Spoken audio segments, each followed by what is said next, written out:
Subscribe to our YouTube channel and press the bell icon to get the latest updates. The Print off the Cuff, presented by IIFL Wealth and Asset Management, powered by K. Rahija Corp, corporate partner AU Small Finance Bank, in association with global insurance brokers, airline partner SpiceJet. When you say, unless we get our act together in the next soon enough, what does getting your act together mean? Yeah, so there are basically three major things that this pandemic has taught us, right? Which is, one is you have to stop the spread of the virus. Second is you have to take care of people who are sick. And third is you have to vaccinate people so you prevent the next spread, right? We've got to do all three of them in India right now. So the taking care of the sick is in some ways the most straightforward. Hard to do, but straightforward. A lot of sick people arriving at hospitals. We need more hospital beds. We need more oxygen. We need more treatments. And we need to stop the junk treatment that is proliferating across India. There are only a few therapies that work, and we've got to get people access to those things. So that's got to be priority number one, taking care of people who are sick.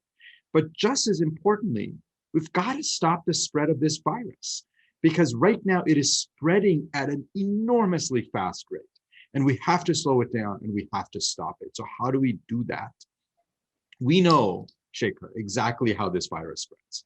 It spreads when two people are in close proximity, they're not wearing masks, and when they're indoors, that's when most of it happens.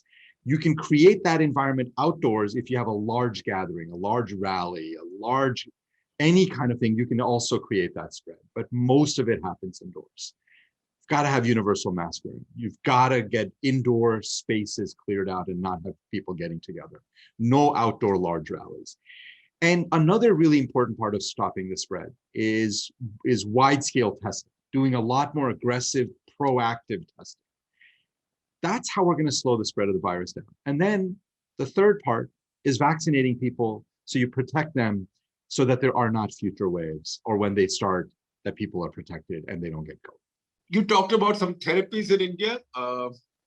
You said only some therapies work, others don't work. You used an expression for therapies going on in India. Just tell me more. Yeah. So, I part of it is I talk to family, right? And I talk to my family in Bihar and Delhi, and they call me and they say, I have a family member who's sick, and they say, somebody's charging me 1 lakh for ivermectin. Should I pay for it? And the answer is no. You should not even pay 1 rupee for ivermectin. It doesn't work, right? So there is a lot of this kind of stuff that is happening across India where I'm talking to family. So there are treatments that work. So let's talk about what we know about how to treat COVID. This is the full kind of pledge of scientific evidence. Obviously, people who have low oxygen levels need oxygen. That's obvious. In terms of drug therapies, remdesivir is something that works early in the disease. If you are very sick, if your oxygen level is very low, it is unlikely that remdesivir is going to do anything. The main therapy for people who are very, very sick, whose oxygen level is low, is steroids, dexamethasone. That makes an enormous difference, saves lives. All this other stuff that you hear about on an ongoing basis every day, people are using heparin, aspirin, ivermectin, hydroxychloroquine. Just stop. They do more harm than good. They don't work. Doxycycline, azithromycin, does any of that work? No evidence that any of that does anything useful. I would not use it. If I got infected, I would not want it. I would not use it for my family. You said that India has to get things right on these three axes. You said mitigation, testing, and vaccination. Is India testing enough? No. I mean, not even close. But so then the question, of course, people say, well, how do you know? What is enough? Enough is an interesting word because it says enough for what? Enough to identify most of the people who are infected? No. Enough to use as a tool for preventing spread of infections? No. So let me give you why I say these things. WHO recommends that your test positivity rate in the middle of an outbreak should ideally be less than 5%. And if you really are doing a great job, it should be down to like 2 or 3%. India's test positivity is about 20%. So here's how to think about that. A 20% test positivity means every 5 tests you do, you get 1 positive result. WHO's recommendation of 5% means you have to do 20 tests to find 1 positive. What this means is if you're finding a positive every 5 tests, that means you're missing a lot of people out there who are positive. And my best guess is, India right now is having 3.5, 4 lakh cases a day. My best guess is that the true number is about 5 times that, based on the positivity rate, 5, maybe as much as 10 times that, but probably closer to 5. That means that it's closer to, 20 lakhs, not 4 lakhs, in terms of the number of cases that India is generating every day. And it may even be more than that. So we know it's not doing enough testing. Dr. Devi Shetty, they say that you guys, before you get out of the oxygen crisis, you will be in a manpower crisis or a human resources crisis, because you'll be short of doctors, short of nurses, short of paramedics, short of technicians, because even if they've been pre-vaccinated and they are not getting infected, they are getting tired now. And they are also going through mental stress and they just have too much to do. This is a huge problem. This is something that you can't manufacture quickly, right? You can make more oxygen. You can fly in oxygen from other places. You can fly in a little bit of manpower, human resources, but not at the scale that India needs. And this is probably the thing I worry about most, is the longer this drags on, the harder it will be to just keep these hospitals open and functioning because of you won't have enough doctors and nurses. This is a bit of problems that we saw in the United States. We had a very large outbreak during the months of November, December, January. And by January, hospitals were having a very hard time. We did not run out of oxygen, didn't run out of medicines, but hospitals were having a very, very hard time keeping their hospital beds staffed with nurses and doctors.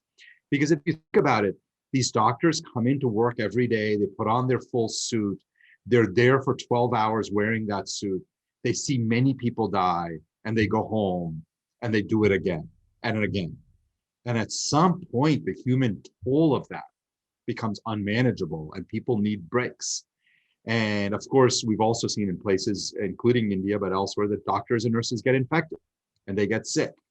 And that creates fear among other doctors and nurses who say, well, I don't want to put my life at risk here. So it's a very, very complicated situation. And this is one of the reasons we've got to get this infection under control quickly, because I am worried that we're going to run out of people to take care of people, even if we fix the oxygen problem. My best estimate is that for India to get to a point where you have enough population immunity to really suppress the virus and avoid a third wave, you probably need to get to about 50% of the population vaccinated. And if you do the math, we're at about 10% of the population now with 1 dose. That's another 40%. That's close to 500 million people need to be vaccinated. And even if you do a 1 dose only strategy, even though these are all 2-dose vaccines for a while, that's going to take 5-6 months to do. And then everybody still needs their 2nd dose. It's a huge problem. So this is one where I think India alone cannot solve it. India, of course, has a lot to contribute to this, but this is where we need a global strategy, because the problem, it turns out, is supply chains, all the raw materials. I have been talking to many of the companies that are involved in producing the raw materials for vaccinations. Their problem, of course, is they've got orders from Brazil, they've got orders from China, they've got orders from Russia, they've got orders from the Europeans. So and of course, they're trying to figure out how to prioritize India given the crisis it's in. We really need, I think if we just let business as usual continue, it will take us well into 2022 before a majority of Indians end up getting vaccinated. That to me is too long. It's a huge problem. So I have actually been arguing and pushing the Biden administration to pull together global manufacturers, to work with governments to say who else has capacity, to figure out not just the main suppliers now, can they make more, but who else can make these supplies who may not be in that business. Maybe there are other companies that have the ability to make some of these raw materials, and maybe we need to recruit them into the business.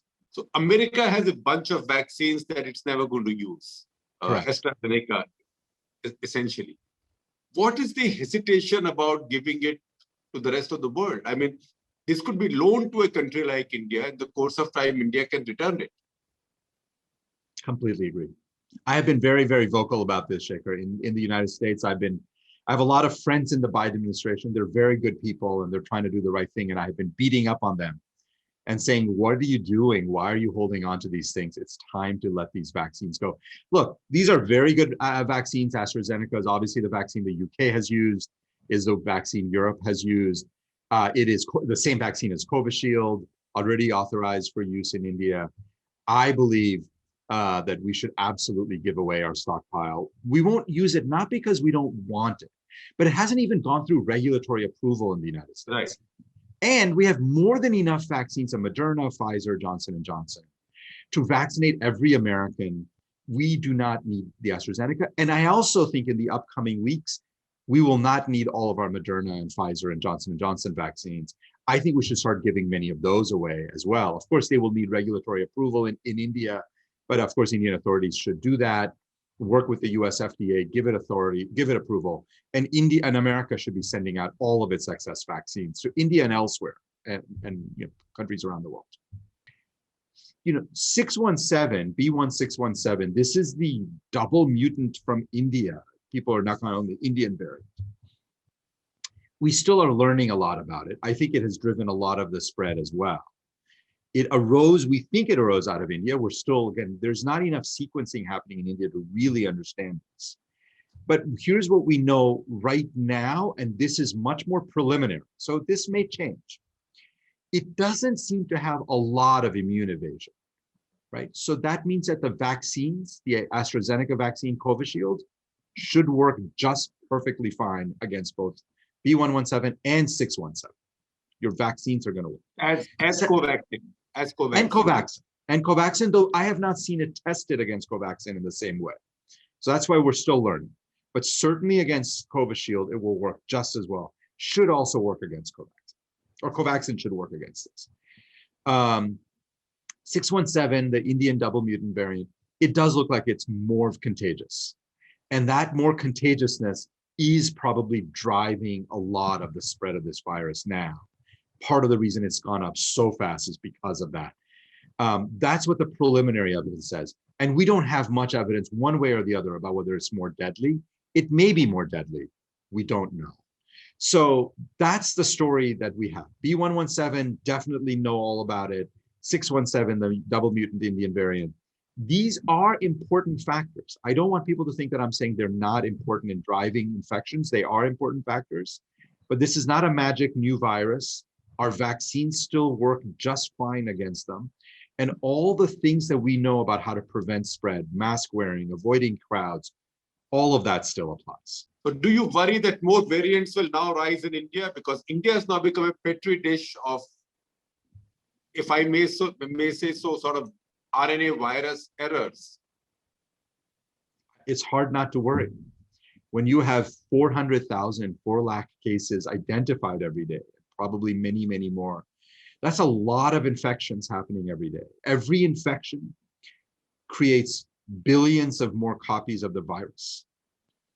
That's a lot of opportunities for the virus to have more mutations and more problems. So all of us, I think, are worried about more variants in India. Of course, if that happens, the people who will suffer the most are the Indian people. But it will also become global and end up affecting everybody around the world. So the best way to prevent variants is to shut down infections, to slow down and stop all these infections. As Venkatraman, who wants to know that we always knew that a second wave would come. The experts always knew that a second wave would come. But could they have anticipated that the second wave would lead to these severe problems and the need for so much more oxygen, ventilators, etc.? Can these predictions be made on the basis of data that's available? Absolutely. Absolutely. Here's the way to think about it. Nobody knew exactly when the second wave would come. So that was not, at least I didn't know, and I don't know that that was super knowable. But by late February, it was very clear that a second wave was starting. And by middle of March, it was extremely clear that this second wave was really building force.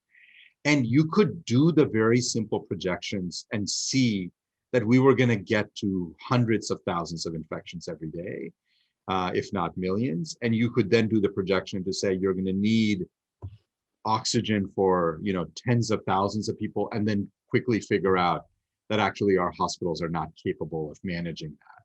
This would not have taken a lot of sophisticated work. And even certainly by mid to late March, many of us were very publicly saying, there is a very serious problem. India's really gonna get crushed. So, if somebody says, could you have known in early February? Maybe not. Mid to late February, maybe. By mid-March, absolutely. And that still would have given the government and policymakers plenty of time to ramp up, get ready, try to curtail the virus. They just waited until, you could see the tsunami coming for miles. And mostly it was denial that a tsunami was coming.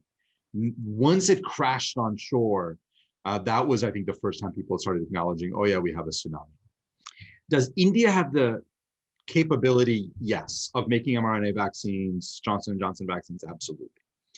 The issue, theoretically, yes, certainly has the intellectual capacity. The question is, if you relax patent rules today, will you see all of a sudden mRNA vaccines coming off the shelves in a month or 2 months? No, because to make vaccines, as you know, it's very difficult business. There's no constraint of patents for the Serum Institute, and it is struggling to ramp up more production because it has limitations on raw materials, supplies, capacity. So and mRNA vaccines are relatively hard to make, very doable for India. But the way I would think about this is what you need is, yes, you need patent relaxation, which I have been in favor of, but you also need to tie it with technology transfer. You actually need the machines that are necessary for making this. And you need to tie it with a lot of intellectual know-how. What you want to do is you want to take workers in the factories at Pfizer who are making the vaccines, send some of them to India to work with the people who are making it there to get it going, because you also want to get it right and make sure that the production is of the highest quality. All of this is doable, but it will take a lot of work. And I think this is one where you need Indian government and the US government working together.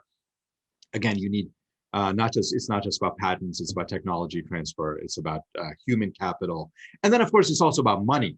But money to me is the simplest part of this problem to solve.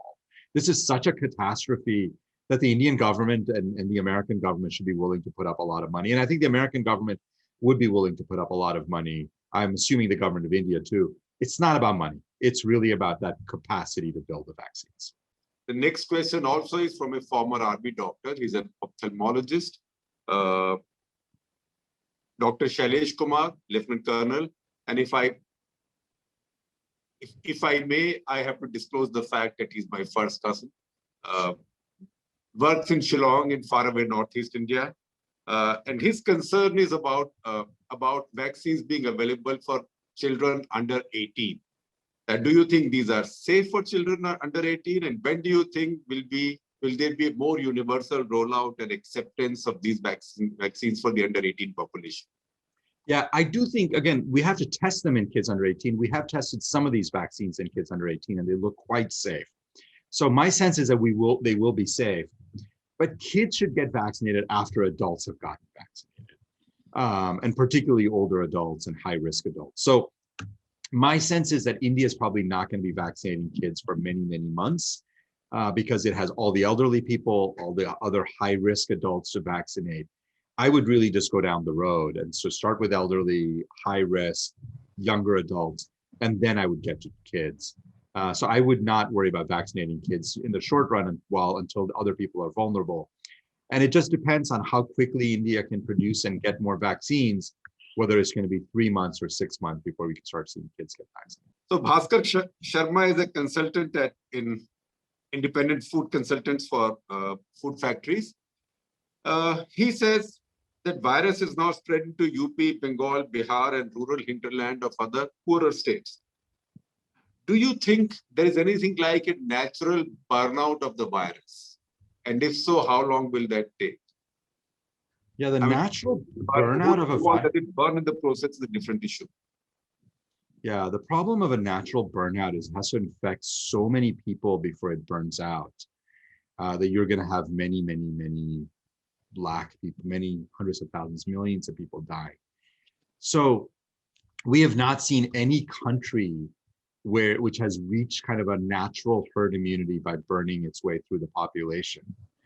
And you would have to, as I said, you would have to end up infecting a vast majority. We think probably 80% of the population would need to be immune before this virus really burns itself out. That's 1 billion people, right? That's an astronomical number of people. So that's been the experience. I mean, there's no country that has tried that strategy. Countries that like the UK or even the US at times thought maybe they would try to do that. Off all of us basically said that's a terrible idea. The key, there is only one way out of this virus. Keep it under control, use public health measures, and get as much vaccines as possible and vaccinate as many people as possible.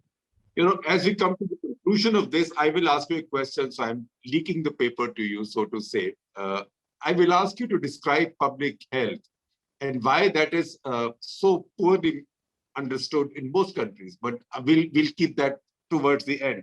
Now, Sudipta Roy, who's group head of unsecured assets at ICICI Bank, she's asked a question, most of which we have answered, about the new variants. But she wants to know particularly that what do you make of the fact that this AstraZeneca vaccine does not seem to work against the South African variant? The Print off the Cuff, presented by IIFL Wealth and Asset Management, powered by K. Rahija Corp, corporate partner, AU Small Finance Bank, in association with global insurance brokers, airline partner SpiceJet,